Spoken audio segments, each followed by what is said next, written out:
Okay everyone, welcome to Lumbar Spine Injury Prevention and Rehabilitation for Fitness Professionals. This presentation will follow a typical format. We'll do an hour or so of anatomy, functional anatomy and how it all fits together. We'll then spend the last part of our presentation today doing some common assessment tools that you can use for your clients.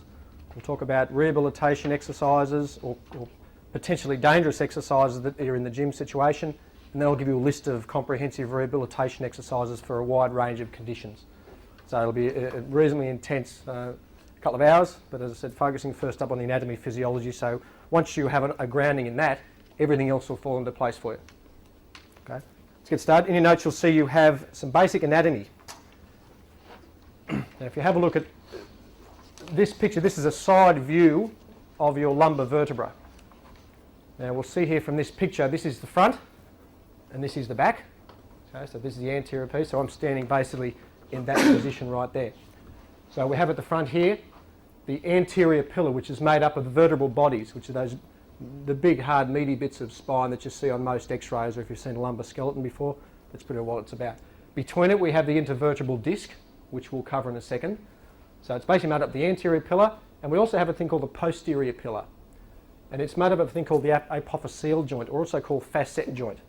So we've basically got a three-joint system, and we have the anterior pillar at the front, and out the back comes two of these little facet joints, and they sit either side of the spine. So in effect, in basic bone anatomy, it's a three-joint complex.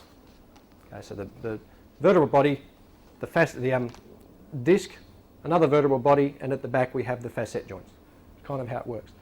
And from a top view, if we look down on it, again, this is the back. If you run your hands down the middle of your back, you'll feel those ridges of bone that you get across there. They're the spinous processes. So that's that ridge of bone just there. Coming out to the side, we have the transverse processes, which come out laterally to the side, and that's our facet joints there, where one clips onto the one above it. And they form that sort of concertina effect, one on top of the other one. That's basic bony anatomy. If you get into a little bit deeper structures, we have a lot of ligaments that hold this whole complex together. And that's actually why the lumbar spine is such a complex thing to deal with. It gets a little bit frustrating because with the knee, for example, you've got a certain number of ligaments, certain number of muscles, and it makes pretty good sense. When you get into the depths of the lumbar spine, there's layers upon layers of things, lots of nerve input, lots of muscle input. So it's incredibly more complex in nature, which makes it harder to deal with, I suppose, from our perspective and probably from your perspective as well. Have a look at it again, we've now cross-sectioned through, so they've cut straight down the middle of the spine, so they've gone down, cutting into right and left. This is the front, this is the vertebral body again, there's the disc.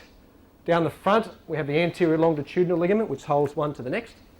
The back of that is the posterior longitudinal ligament.